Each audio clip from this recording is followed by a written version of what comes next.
परिचय।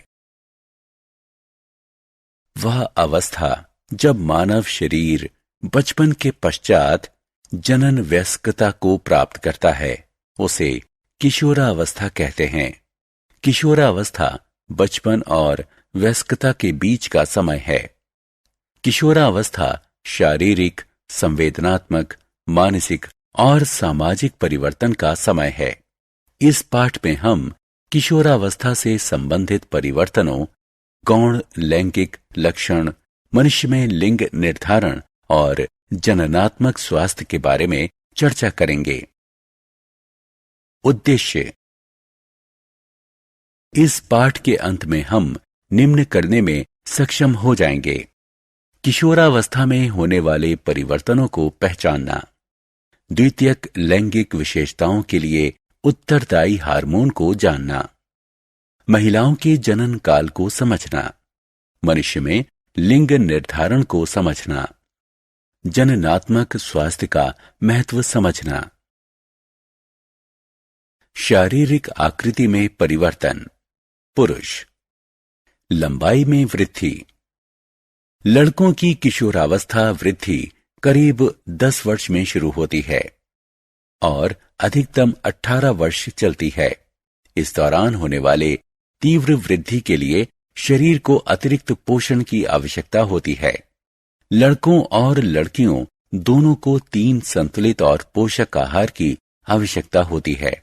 उन्हें स्वास्थ्यप्रद आहार लेना चाहिए। स्वर में परिवर्तन। एंड्रोजीन के प्रभाव में दोनों लिंगों में स्वर यंत्र या लैरिंग्स में वृद्धि प्रारंभ होती है।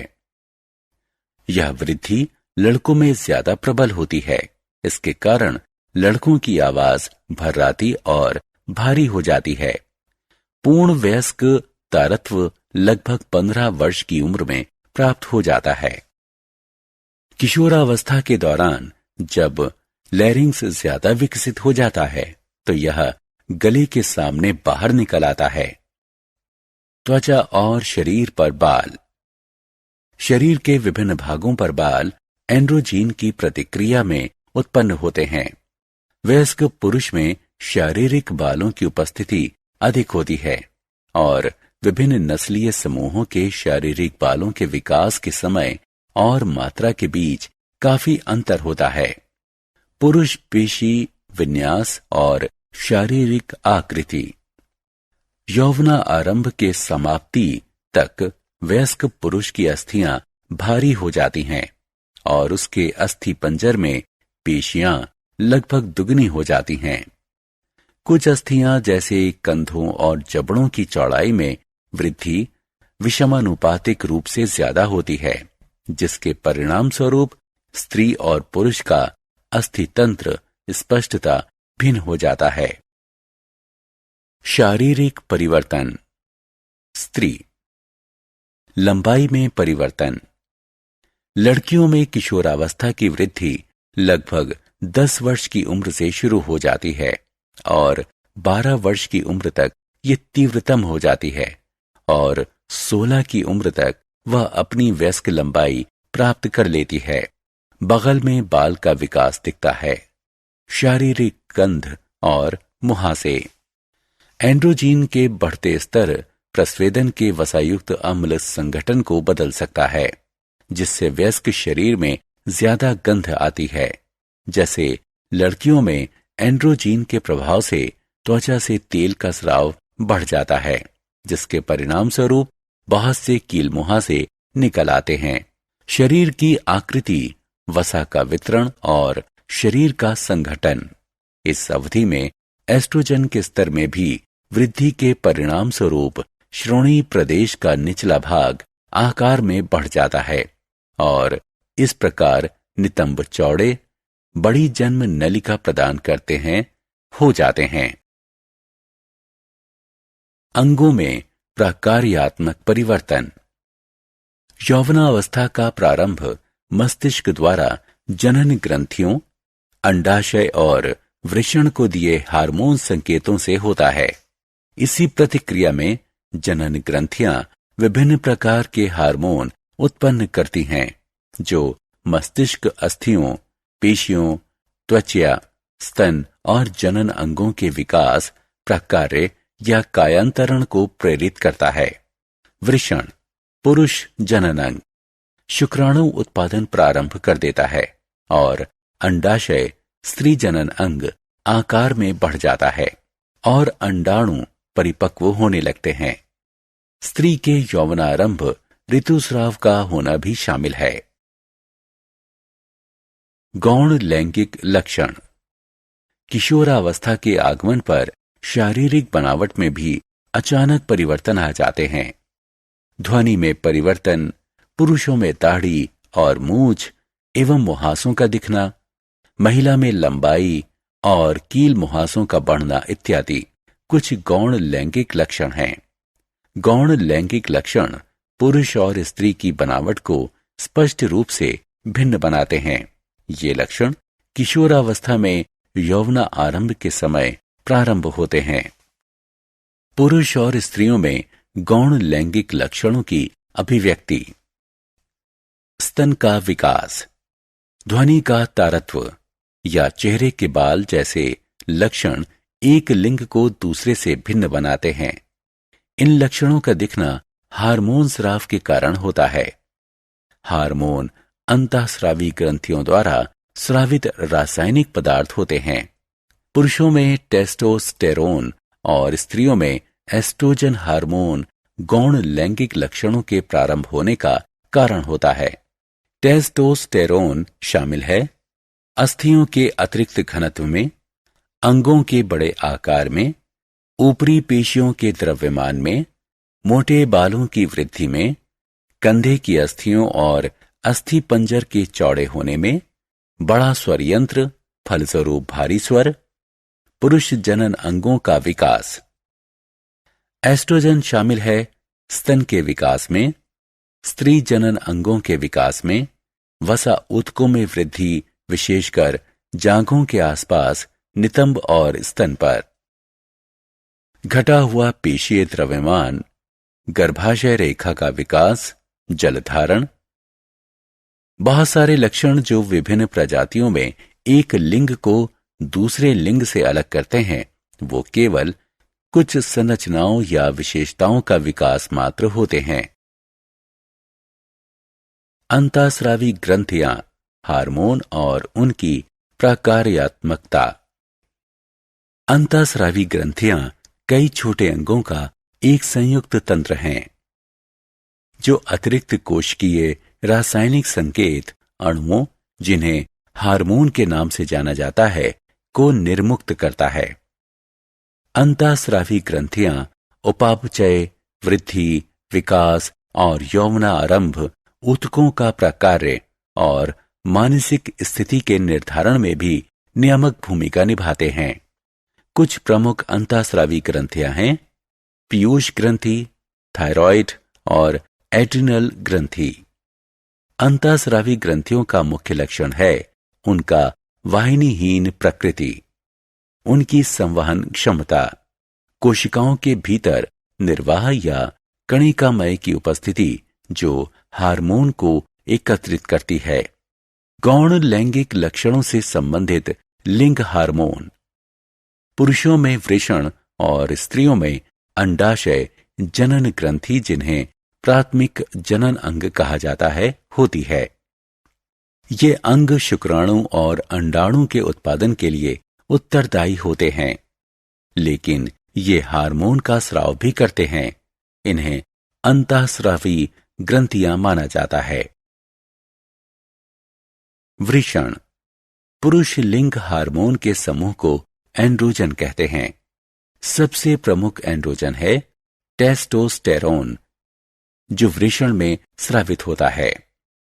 टेस्टोस्टेरोन का उत्पादन भ्रूण के विकास के साथ शुरू हो जाता है, जो जन्म के कुछ समय बाद तक जारी रहता है और बाल्यकाल के दौरान लगभग बंद हो जाता है और यौवन आरंभ के समय पुनः शुरू हो जाता है। स्टेरॉयड हार्मोन निम्न के लिए उत्तरदायी होता है। पुरुष जनन तंत्र की वृद्धि और विकास।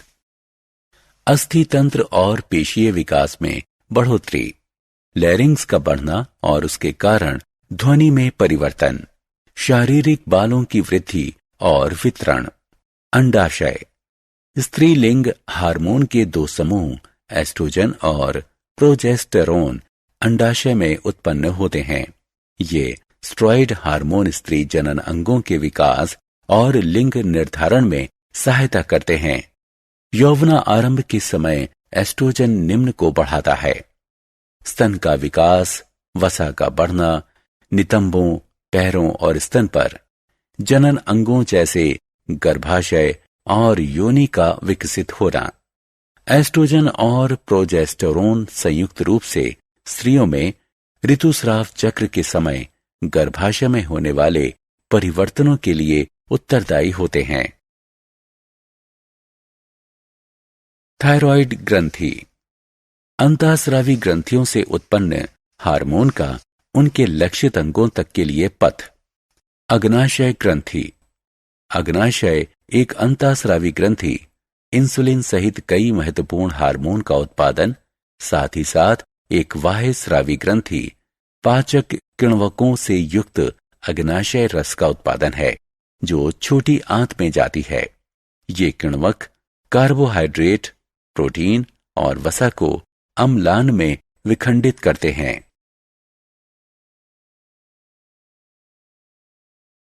एड्रिनल ग्रंथि, एड्रिनल ग्रंथि जिसे सुप्रारेनल ग्रंथि भी कहते हैं, त्रिभुजाकार अंतःस्रावी ग्रंथियां होती हैं जो वृक्क के ऊपर स्थित होती हैं।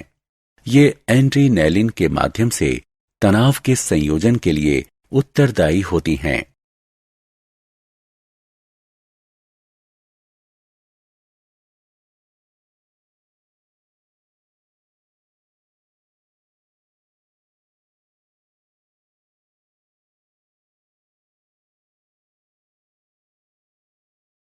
अन्य जीवों में हार्मोन। कायांतरण एक जैविक प्रक्रम है जिसके द्वारा कोई जीव जन्म या उत्पत्ति के बाद शारीरिक विकास करता है। इसमें जंतु के आकार या संरचना में कोशिका वृद्धि और विभेदीकरण द्वारा एक स्पष्ट और लगभग औचक परिवर्तन होता है। उभयचरी कायांतरण एक विकास प्रक्रम है जो थायराइड हार्मोन द्वारा प्रारंभ होता है और टेडपोल को मेंढक में परिवर्तित कर देता है। बहुत से जंतुओं में वयस्क का रूप उनके पूर्ववर्ती लार्वा से पूरी तरह भिन्न होता है। इस चिन्हित रूपांतरण को कायांतरण कहते हैं। कायांतरण एक सुप्तावस्था, जिसे प्यूपा कहते हैं, के दौरान होता है। पालतू रेशम के कीड़े का सामान्य विकास का चरण इस प्रकार है: लार्वा, प्यूपा और वयस्क अवस्था। रेशम के कीड़े के कायांतरण के लिए उत्तरदायी हार्मोन है प्रोथोरेकिकोट्रोपिक हार्मोन। स्त्रियों में जनन काल। स्त्री जनन तंत्र। स्त्री जनन तंत्र में अंडाशय, अंडवाहिनी, गर्भाशय और योनि जैसे आंतरिक अंग, बाह्य शारीरिक संरचना और तन होते हैं। स्त्रियों में यौवना आरंभ के बाद रजोदर्शन, पहला ऋतुस्राव लगभग 15 की आयु में होता है। स्त्री के जनन काल ऋतुस्राव चक्र में प्रत्येक स्राव रक्तस्राव का प्रारंभ लगभग 28 दिन के अंतराल पर होता है। ऋतुस्राव के रुक जाने को रजोनिवृत्ति कहते हैं। यह 45 से 55 वर्ष की आयु के बीच होता है।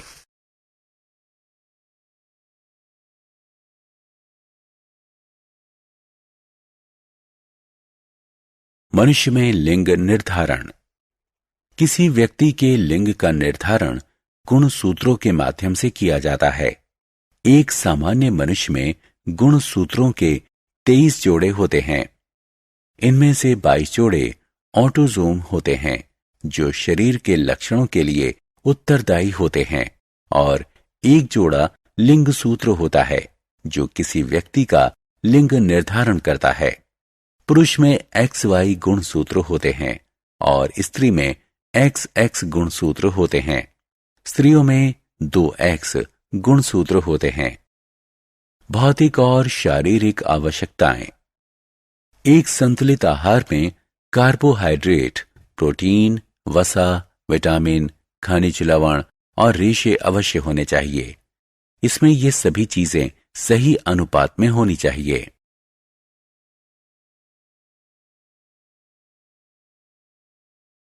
सारांश।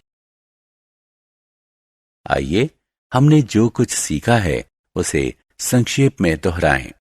वह अवस्था जब मानव शरीर बचपन के पश्चात जनन वयस्कता को प्राप्त करता है उसे किशोरावस्था कहते हैं। किशोरावस्था हमारे जीवन की स्वर्णिम अवस्था है क्योंकि यह मनोरंजन और मस्ती से भरी होती है। यौवनारंभ के अंतर्गत आपके शरीर में भौतिक परिवर्तन होते हैं जो आपके बच्चों जैसे शरीर को एक वयस्क शरीर में परिवर्तित कर देते हैं। लड़कों में किशोरावस्था का प्रारंभ लगभग 10 वर्ष की आयु से आरंभ होता है और अधिकतम 18 वर्ष की आयु तक चलता है।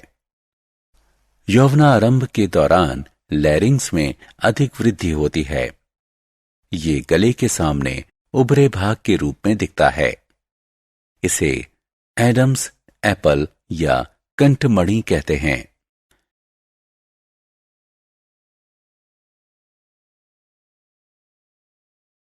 लड़कियों में किशोरावस्था का प्रारंभ लगभग 10 वर्ष की आयु में हो जाता है। 12 वर्ष की आयु में यह तीव्रतम होता है और 16 वर्ष की आयु तक वे अपनी पूर्ण लंबाई प्राप्त कर लेती हैं। पुरुषों में दिखने वाले गौण लैंगिक लक्षणों को आरंभ करने के लिए टेस्टोस्टेरोन हार्मोन उत्तरदायी होता है। स्त्रियों में दिखने वाले गौण लैंगिक लक्षणों को आरंभ करने के लिए एस्ट्रोजन हार्मोन उत्तरदायी होता है। अंतःस्रावी ग्रंथियां कई छोटे अंगों का एक संयुक्त तंत्र हैं जो अतिरिक्त कोशिकीय रासायनिक संकेत अणुओं जिन्हें हार्मोन के नाम से जाना जाता है उसको निर्मुक्त करता है। पुरुषों में वृषण और स्त्रियों में अंडाशय जनन ग्रंथि प्राथमिक जनन अंग होती है।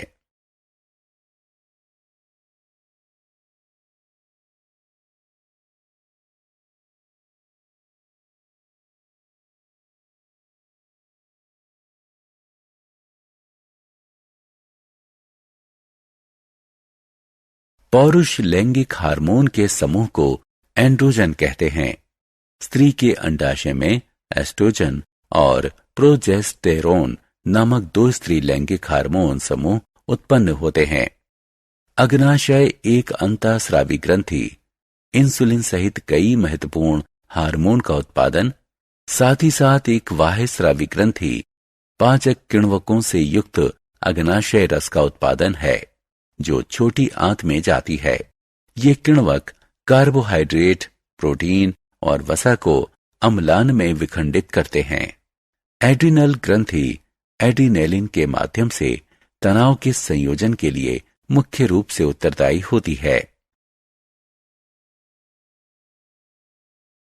स्त्रियों में यौवनारंभ के बाद रजोदर्शन, पहला ऋतुस्राव लगभग 15 की आयु में होता है। स्त्री के जनन काल ऋतुस्राव चक्र में प्रत्येक स्राव रक्तस्राव का प्रारंभ लगभग 28 दिन के अंतराल पर होता है। ऋतुस्राव के रुक जाने को रजोनिवृत्ति कहते हैं। यह 45 से 55 वर्ष की आयु के बीच होता है।